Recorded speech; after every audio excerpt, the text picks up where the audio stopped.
allows them to brace back on straight legs, and strong muscles here at the neck, which allows them to shake their head from side to side and wrench chunks of meat out of a carcass.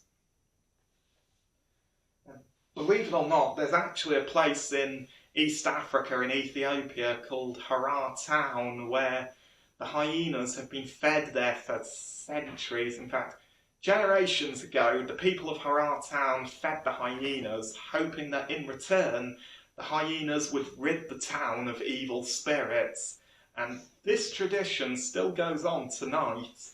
In fact, there's one man there who's by the name of Yusuf, and he's been feeding the hyenas in Harar Town for over 20 years, and his family for many generations before that. And of course, you'd be sat just outside his house with the walls of the city about 15 or 20 metres behind you. And incredibly, when he wants to call the hyenas in, all he has to do is whistle. And of course, it goes against everything I've ever learned about spotted hyenas. Those are totally wild animals, and they just come up to Yusuf like a great big puppy. And of course, hyenas are actually encouraged into the city, and of course that tradition still goes on even tonight. And of course, to me, that is absolutely mind-boggling, as hyenas are animals that can drive lions away from their prey and could quite easily crush my arm to pulp with a single bite.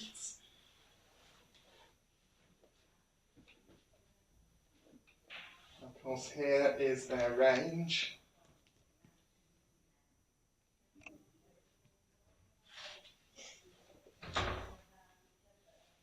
Now, the next animal I'm going to show you is Africa's largest snake. It is the African rock python. Now, the African rock python is the largest snake in Africa. And when I say the largest, I mean a fully grown female could be 6 metres long, be almost heavier than me, and of course inside its mouth it has a few dozen needle-like teeth. In fact, it has 1 row on the lower jaw and 2 rows on the upper jaw, and they all point backwards towards the throat, and they serve the purpose for once it's actually got a hold of prey, there is simply no way it's letting go. So even though it's not a venomous snake, a bite from one of these would still be agonisingly painful. But African rock pythons don't eat people. In fact, what they feed on are rodents, birds, and even large mammals like antelope. And what they do is quite often they'll hide in a river or a water hole, and they will wait for prey to come by, usually if it's an antelope or something like that, and then they will lunge forward, grab a hold of their prey, and then wrap coils of the body around the animal. And then, as the animal breathes out, the python will just clench a little bit more, and every time it breathes out, the snake will clench more and more and more and more and more until there's either no lung space left and the animal suffocates, or it could even burst the internal organs of its prey. And then it will swallow its prey in one mouthful, because snakes are unable to chew their food, and rather grotesquely, python, if it's feeding on an antelope or something like that, it will almost completely dislocate the jaw and then walk it across its meal, and it can swallow animals even bigger than its own head. And of course, after it's eaten a meal like that, the snake won't have to eat again for a year. And you can handle African rock pythons in the wild, because the trick is always to get behind the head, because once you have control of the head, you've got control of the snake. But even so, it's not always for the faint-hearted. There's their range.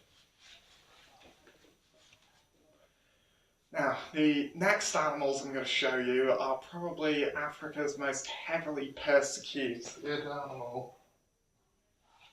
They are the white and black rhinos. Now the white rhino and the black rhino actually got the name not because of their colour, but actually my mum told me this. It was a mistranslation by Europeans. And of course, how you tell them apart is you look at the mouth. On the white rhino here, it has a very flat mouth because it's a grazer, it feeds on grass. On the black rhino, it has a beak-shaped mouth because it's a browser, so it feeds on low shrubs and trees. It can actually snap off branches as thick around as my arm. But the white rhino is also larger and the more sociable of the rhino. And of course, also, all rhino in Africa and Asia, well, rhino, are some of the most bad-tempered of all animals. I mean, they don't have very good eyesight, so their eyesight is absolutely terrible, but they have a very, very keen sense of smell and hearing, and they will quite often charge at anything that surprises them. So, territorial males and mothers with calves can be a bit of a handful.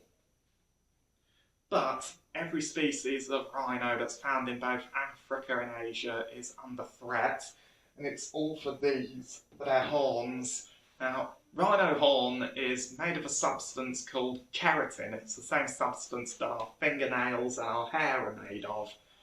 But, unfortunately, the idiotic Chinese have this idiotic belief that it can be used for medicines when there is no scientific proof that it works. I mean, as my mum pointed out, if keratin had medicinal purposes, you'd just chew your fingernails. But it's not just used for medicines.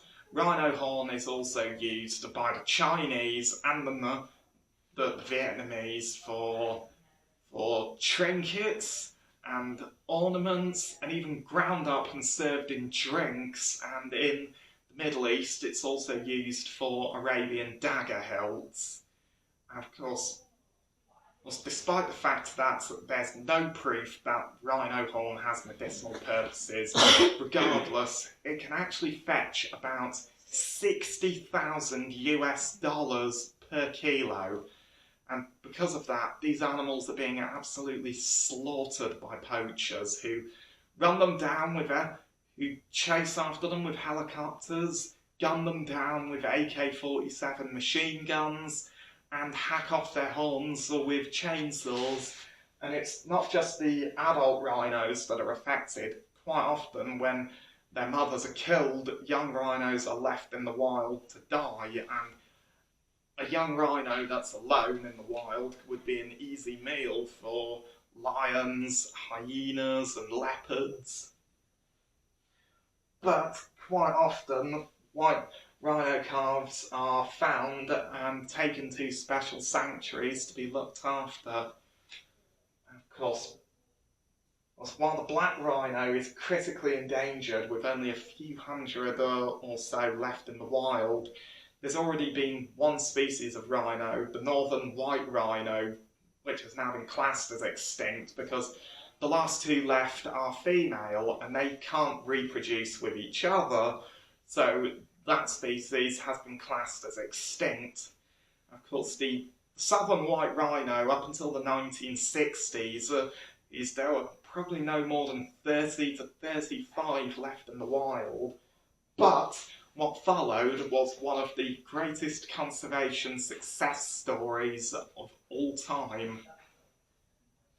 And to this day, over 1,000 of the southern white rhino can be found in Africa.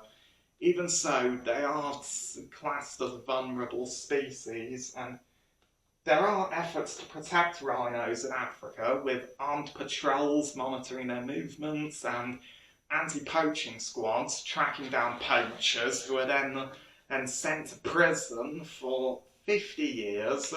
And I know that a lot of people in Africa who turn to poaching are just desperate and want to earn money, but they really should know better. And of course, I just think that they just get what they deserve when they get caught and sent to prison. Of course, here is the range of the rhinos in Africa. And now, the next animal I'm going to show you is one of the most feared creatures on the planet.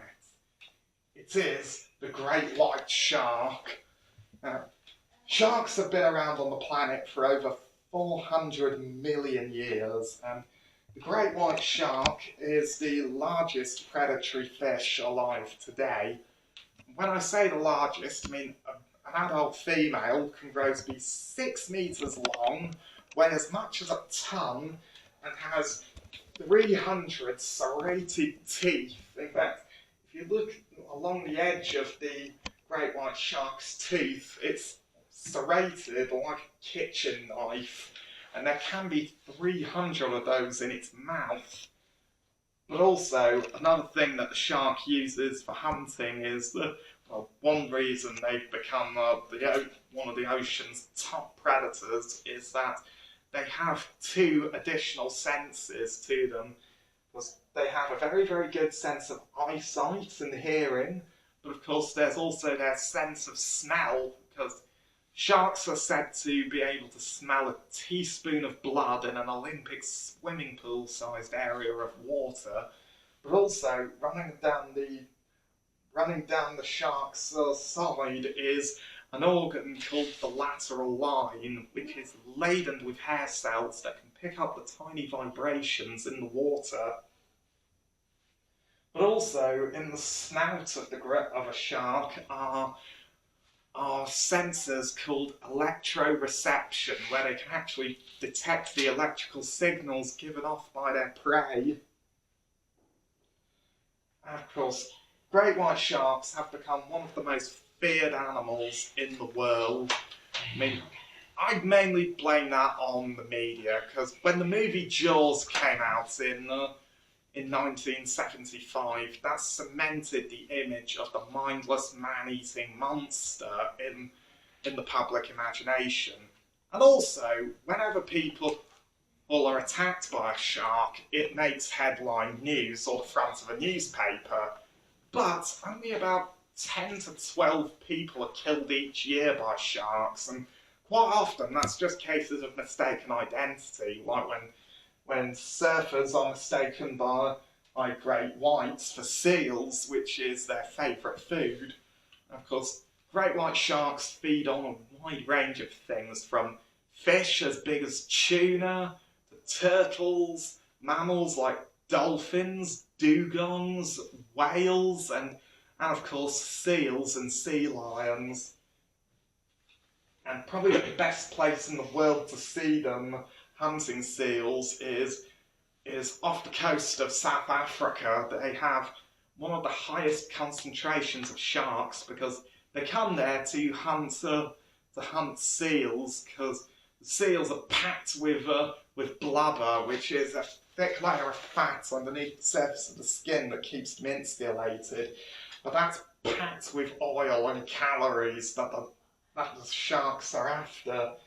And how they hunt is this, by breaching out of the water, where they just leap out of the water and smash into a seal, grab it with their 300 meat-slicing teeth, and can launch their entire bodies out of the water.